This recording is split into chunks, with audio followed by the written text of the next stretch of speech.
اللہ کے نبی صلی اللہ تعالیٰ علیہ وسلم ارشاد فرماتے ہیں، قیامت کے قریب میری اولاد میں ایک میرا بیٹا پیدا ہوگا جس کا نام محمد ہوگا، حضور صلی اللہ علیہ وسلم کے نام پر ہوگا، اور دنیا اسے لقب سے یاد کرے گی مہدی کے نام سے۔ اور حضور اکرم صلی اللہ علیہ وسلم نے ارشاد فرمایا، میری نسل میں، میری اولاد میں، حضرت فاطمہ کی اولاد میں جب وہ پیدا ہوں گے دنیا میں اور پھر ان کی خلافت قائم ہوگی، تو فرمایا گیا کہ پوری دنیا میں صرف اور صرف اسلام غالب آ کر رہے گا۔ اب وہ زمانہ کب آئے گا؟ ہاں، اللہ کا وعدہ برحق ہے۔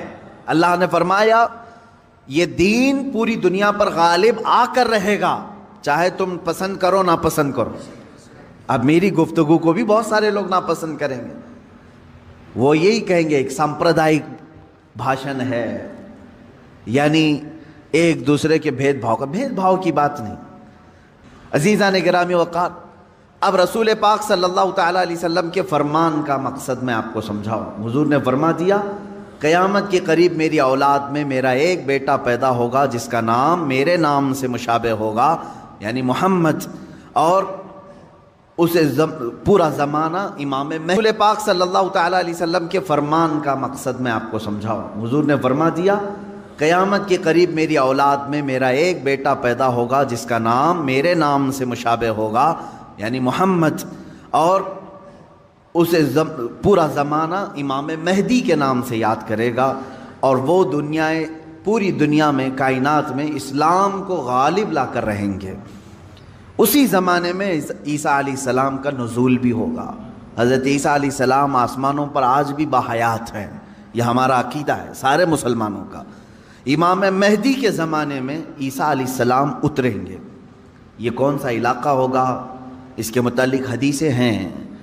حضرت امام مہدی کا جو ظہور ہے یہ کب پیدا ہوں گے یہ نہیں معلوم، ظاہر ہوں گے، یہ پیدا ہو چکے ہوں گے، آج بھی ہو سکتا ہے، ممکن ہے، پاسبل ہے، جب ان کی عمر پاک 30-40 سال کے آس پاس ہوگی، اور یہ مکہ مکرمہ میں خانہ کعبہ کے طواف کے دوران ایک لشکر آئے گا جو خانہ کعبہ کو ڈھانے کی کوشش کرے گا، حملہ کرے گا، اور حضرت امام مہدی دعا کریں گے، آپ کی دعا کی بدولت اللہ تعالیٰ اس آئے ہوئے لشکر کو زمین میں دھنسا دے گا۔ لوگ اسی دن پہچان لیں گے اور ان کے ہاتھ پر خانہ کعبہ کے سامنے بیعت کریں گے۔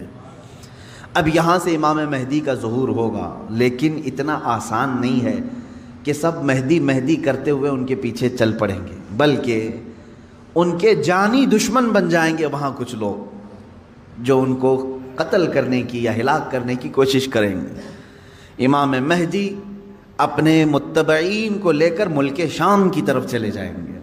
اب ملک شام وہ ہے جس زمین کو میرے آقا صلی اللہ تعالیٰ علیہ وسلم نے ارشاد فرمایا یہ حشر کی زمین ہے، یہ حشر کی زمین ہے، سارے لوگ ہانکتے ہوئے ادھر ہی لے جائے جائیں گے۔ آج شام سے سب بھاگ رہے ہیں، بمباری ہو رہی ہے، لیکن میرے آقا نے فرمایا ایک زمانہ ایسا آئے گا کہ سب ہجرت کر کے ملک شام کی طرف جا رہے ہوں گے، سب جمع ہو رہے ہوں گے، ملک شام جمع ہو رہے ہوں گے، اور وہاں امام مہدی پہنچیں گے، اور وہاں آپ کی خلافت قائم ہوگی، اور عدل و انصاف اس قدر ہوگا کہ پھر وہ زمانہ آئے گا کہ شیر اور بکری ایک ساتھ چر رہے ہوں گے، کوئی ایک دوسرے پر حملہ نہیں کرے گا، اتنا امن قائم ہوگا۔ یہ رسول پاک صلی اللہ علیہ وسلم کی احادیث میں ہے۔ اب امام مہدی کی امامت کے دوران وہ فجر کا وقت ہوگا جب حضرت عیسیٰ علیہ السلام آسمان سے اتریں گے، اور جماعت کھڑی ہونے والی ہوگی، قائم ہونے والی ہوگی۔ حضرت عیسیٰ علیہ السلام ایسے اتریں گے جیسے ان کے جسم پر نہائے ہوئے قطرے ٹپک رہے ہوں۔ آپ کو حضرت امام مہدی پہچانیں گے اور آپ کو لا کر کے مصلی کی طرف بڑھائیں گے۔ نبی اللہ ہیں، روح اللہ ہیں، عیسیٰ ابن مریم سلام اللہ علیہ، قرآن پاک میں جن کے تذکرے ہیں وہ ہوں گے، کوئی ایک دوسرے پر حملہ نہیں کرے گا، اتنا امن قائم ہوگا۔ یہ رسول پاک صلی اللہ علیہ وسلم کی احادیث میں ہے۔ اب امام مہدی کی امامت کے دوران وہ فجر کا وقت ہوگا جب حضرت عیسیٰ علیہ السلام آسمان سے اتریں گے، اور جماعت کھڑی ہونے والی ہوگی، قائم ہونے والی ہوگی۔ حضرت عیسیٰ علیہ السلام ایسے اتریں گے جیسے ان کے جسم پر نہائے ہوئے قطرے ٹپک رہے ہوں۔ آپ کو حضرت امام مہدی پہچانیں گے اور آپ کو لا کر کے مصلی کی طرف بڑھائیں گے۔ نبی اللہ ہیں، روح اللہ ہیں، عیسیٰ ابن مریم سلام اللہ علیہ، قرآن پاک میں جن کے تذکرے ہیں، وہ اللہ تبارک و تعالیٰ کی نشانیوں میں سے ایک نشانی ہے، وہ عیسیٰ آئیں گے۔ اب وہ نبی جب امام مہدی ان کو آگے بڑھائیں گے، حضرت عیسیٰ علیہ السلام امامت کے لیے آگے نہیں بڑھیں گے، اور کیا فرمائیں گے؟ ارشاد فرمائیں گے کہ یہ مصلی امامت امت محمدیہ کا حق ہے، آپ امت مصطفیٰ ہیں، آپ امامت کریں، ہم مقتدی بنتے ہیں۔ اللہ اکبر، رسول پاک صلی اللہ علیہ وسلم کے مقتدی بنے سارے انبیاء، یہ تو معلوم ہے، لیکن رسول کی ایک امتی کے مقتدی بھی عیسیٰ علیہ السلام بن رہے ہیں۔ میرے عزیزو، یہاں نبوت کا درجہ گھٹانا مقصد نہیں ہے، بلکہ یہاں امت مصطفیٰ کی فضیلت بتانا ہے۔ امام مہدی کی امامت ہوگی، اس کے بعد پھر جو دنیا میں حالات ہوں گے وہ کیا ہوں گے؟ دجال آ چکا ہوگا، اور دجال اپنے فتنے پھیلا رہا ہوگا، اور اب دجال کو کون مارے گا، کون ختم کرے گا؟ سارے لوگ پریشان ہو چکے ہوں گے، قتل عام کر رہا ہوگا لوگوں کو، ایمان والوں کا، جو اسے خدا کہے اسے چھوڑ دے، اور جو اسے خدا نہ مانے اسے دونوں پیر پکڑ کر چیر دے یا گرم کھولتے ہوئے تیل میں ڈال دے، ظلم و ستم کی حد کر دے گا۔ کچھ لوگ ڈر کر کے کفر کر دیں گے، شرک میں مبتلا ہو جائیں گے، اور کچھ ایمان پر قائم رہیں گے، لیکن یہ زمانہ زیادہ دن تک نہیں چلے گا۔ حضرت عیسیٰ علیہ الصلاۃ والتسلیم کے نزول کے بعد عیسیٰ علیہ السلام کی جہاں تک خوشبو جائے گی یا ہوا انہیں مس کر کے نکل رہی ہوگی، تو وہ ہوا دجال کو جیسے لگے گی وہ پگھلتا جائے گا، جیسے موم آگ کی گرمی سے پگھلتا ہے، دجال عیسیٰ علیہ الصلاۃ والتسلیم کی دوری کی ہوا سے ہی پگھل رہا ہوگا۔ یہاں تک کہ مقام لد ایک جگہ ہے، اسرائیل میں ہے وہ آج، اور دنیا کا بڑا ایئرپورٹ انہوں نے وہاں پر بنایا ہے، مقام لد کا ایئرپورٹ بھی بنا ہوا ہے، اور حدیث پاک میں ہے عیسیٰ علیہ السلام مقام لد پہ اس کو اپنے تیر سے نشانہ بنائیں گے اور قتل کر دیں گے، اور امت مصطفیٰ کا یہ آخری فتنہ بھی ختم ہو جائے گا۔ اب اس کے بعد کیا ہوگا؟ وہی آیت جو میں نے تلاوت کیا، اللہ نے فرمایا هو الذی ارسل رسولہ بالہدی ودین الحق لیظہرہ علی الدین کلہ، وہ اللہ ہے جس نے اپنے رسول کو دنیا میں بھیجا ہے ہدایت کے ساتھ اور دین حق کے ساتھ، اس لیے کہ اس رسول کا دین پوری دنیا پر غالب آ کر رہے۔ اب یہ دین غالب آئے گا دجال کے خاتمے کے بعد امام مہدی کے ہاتھوں سے۔ ہر ملک یا ہر سلطنت جہاں کہیں تخت ہوگا وہاں پرچم صرف اسلام کا لہرا رہا ہوگا۔ وہ زمانہ آئے گا، وہ غالب ہو کر رہے گا دین، اور اللہ رب العزت نے یہ ارشاد فرمایا ہے کہ تم پر کسی اور کو پھر اللہ غلبہ نہیں دے گا۔ یہ زمانہ بھی کافی سال تک چلے گا، لیکن اس غلبہ اسلام سے پہلے کیا کیا ہونا ہے وہ بھی تو ہمیں جاننا ضروری ہے۔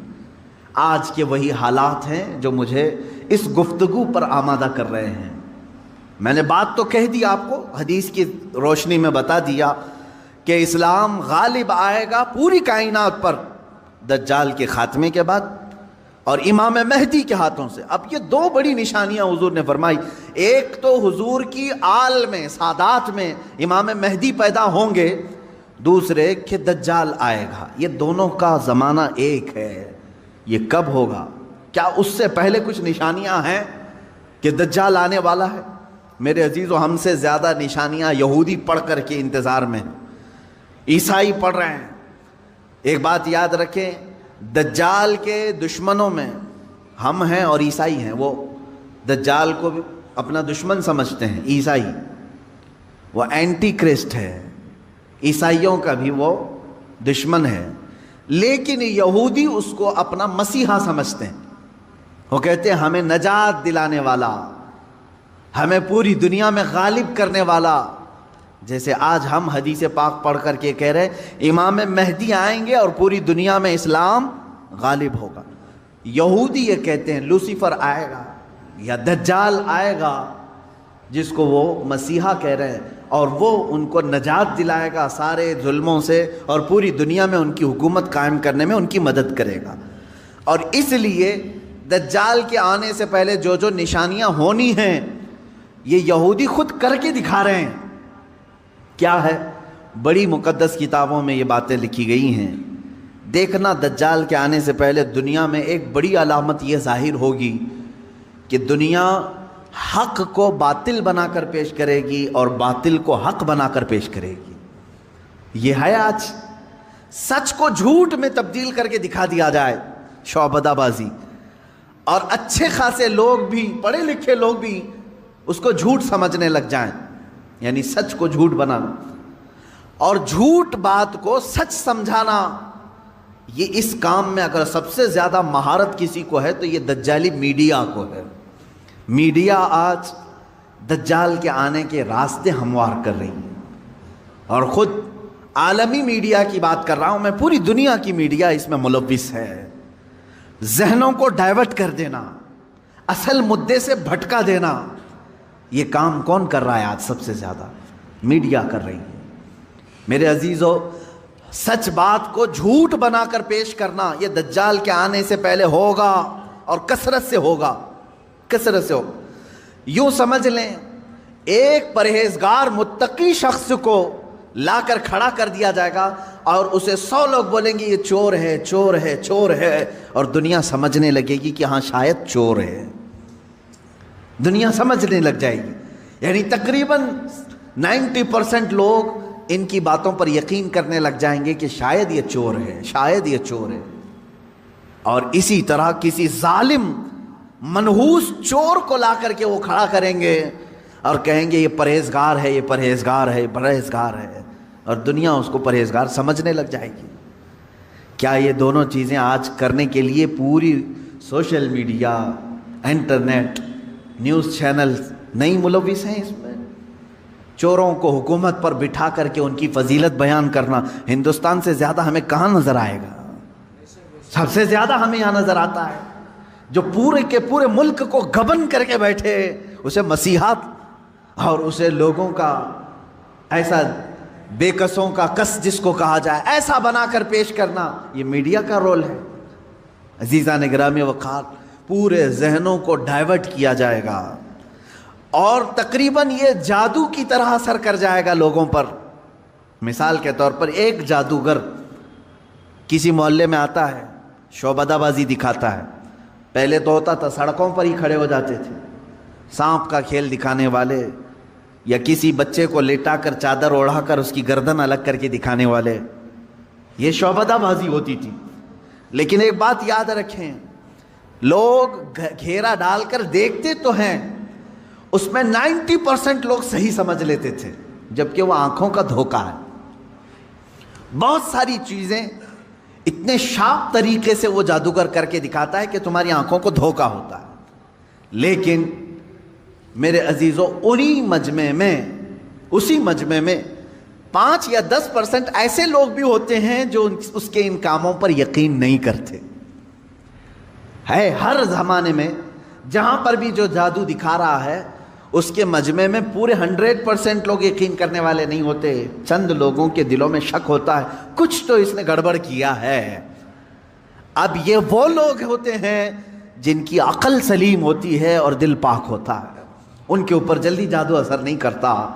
اسی طرح میرے عزیزو, آج کے زمانے میں یہ جو دجالی نظام قائم ہے اس کا اثر بھی بھولے بھالے لوگوں میں تقریباً ہو جاتا ہے, لیکن سلیم فطرت والے جو عقل سلیم رکھتے ہیں ان پر ان کا جادو اثر نہیں کرے گا.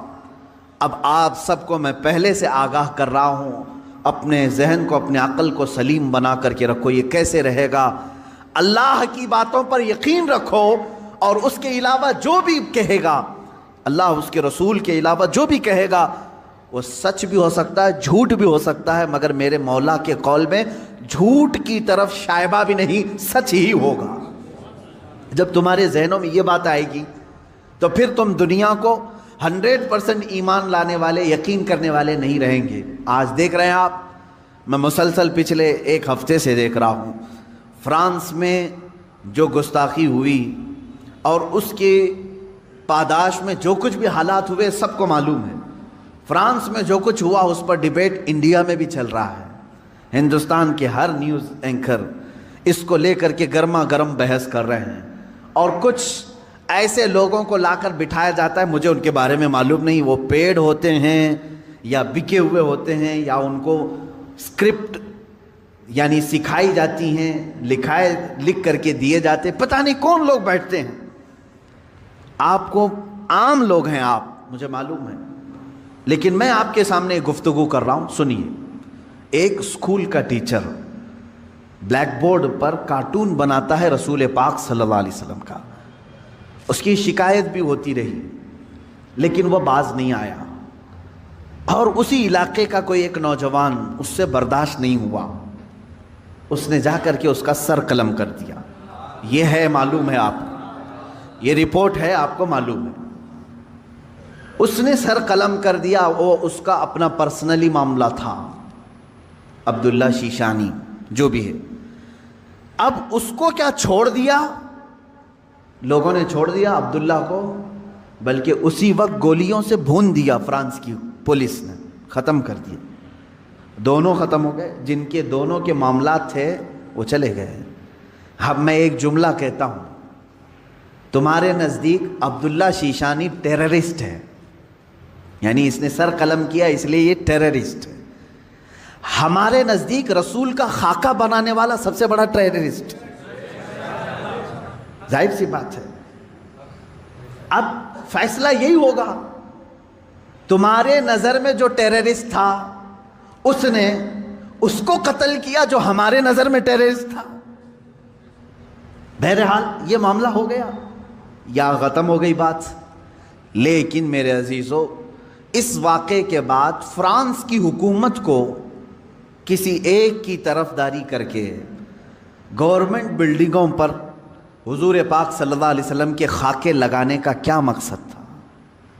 حکومت کسی ایک ویکتی کے، ایک پرسنل شخص کی حمایت کرتے ہوئے اور گورنمنٹ کی بلڈنگ پر بڑی سائز میں حضور پاک صلی اللہ علیہ وسلم کی تصویر لگا رہی، یعنی کارٹون بنا کر کے۔ کارٹون در حقیقت یہ گالی کی صورت ہے، آدمی صاف گالی نہیں دے سکتا تو اس کی صورت بگاڑ کر کے کہیں لکھ جائے، حضور پاک صلی اللہ علیہ وسلم کو انہوں نے کیا۔ اب پوری دنیا بھر کے مسلمانوں میں جو غصہ ہے میرے عزیزو، یہ قتل جو ہو چکا تھا وہ 8 دن پہلے ہو گیا، 10 دن پہلے ہو گیا، معاملہ ختم ہو گیا۔ اس قتل پر کسی نے احتجاج نہیں کیا، کہیں ہے کہ پروٹیسٹ نہیں ہوا۔ پوری دنیا بھر کے مسلمان جو راستوں پر آئے یا پروٹیسٹ کیے، کس کے متعلق؟ فرانس کی حکومت نے جو یہ غلطی کی ہے، اپنی عمارتوں پر، گورنمنٹ کی بلڈنگوں پر جو رسول پاک کے خاکے لگائے، اس کے خلاف پوری دنیا بھر کے مسلمانوں کو غصہ ہے، اور سب آئے۔ یہ بات صاف صاف میں بتا رہا ہوں آپ کو، سنیے۔ آپ کا میرا غصہ بھی کس پر ہے؟ دیکھیں، ٹیچر کا معاملہ ختم ہو گیا، اس نے کیا تھا، سامنے والے نے مار دیا، وہ معاملہ ختم ہو گیا، وہاں ختم ہو گئی چیز۔ اور جس نے قتل کیا اس کو بھی تم لوگوں نے نہیں چھوڑا، وہ بھی اس کو بھی گولیوں سے مار دیا، معاملہ ختم۔ لیکن ایک گورنمنٹ کا بلڈنگ پر اس طرح سے تصویریں لگانا، یہ در حقیقت پوری دنیا کے مسلمانوں کو جھنجھوڑنا تھا، پوری دنیا کے مسلمانوں کے دلوں پر ضرب لگانا تھا۔ اب ہم پروٹیسٹ کیے، آپ پروٹیسٹ کیے، ہم نے کہا، لیکن ہندوستان میں آنے کے بعد اب دجالی نظام کی جو میڈیا ہوتی ہے یہ کیا کرتی ہے؟ پورے بحث کو ڈائیورٹ کرتی ہے، پورے مدے کو ڈائیورٹ کرتی ہے۔ یہ سارے جتنے پروٹیسٹ ہو رہے ہیں، نیوز والے اسے کیا دکھا رہے ہیں جانتے ہیں آپ؟ نیوز والے یہ دکھا رہے ہیں کہ دیکھو، ایک ٹیررسٹ کی حمایت میں اتنے مسلمان ہندوستان کی سڑکوں پر آ گئے، یعنی عبداللہ شیشانی نے جو قتل کیا ٹیچر کا، اس کی حمایت میں یہ سارے لوگ کھڑے ہیں، اور پورا ڈیبیٹ اسی پر چل رہا ہے۔ کیا آپ لوگ ہندوستان میں رہ کر کے ایک قتل کی حمایت کرتے ہیں؟ ایک قتل کی حمایت کرتے ہیں؟ ہم نے کہاں یہ قتل کے متعلق پروٹیسٹ کیا ہے؟ بتاؤ ذرا صحیح۔ اس عبداللہ نامی لڑکے کا کسی ایک کے ہاتھ میں بینر آیا پوری دنیا میں کہیں پر کہ اس کے قتل کی حمایت میں پروٹیسٹ ہو رہا ہے؟ میرے عزیزو، پورے مدے کو ڈائیورٹ کرنا یہ میڈیا کا کام ہے، جبکہ انہیں معلوم ہے کہ پوری دنیا کے مسلمان جو پروٹیسٹ کر رہے ہیں وہ قتل کے متعلق نہیں، بلکہ وہ فرانس کی گورنمنٹ کی حرکتوں پر پروٹیسٹ کر رہے ہیں۔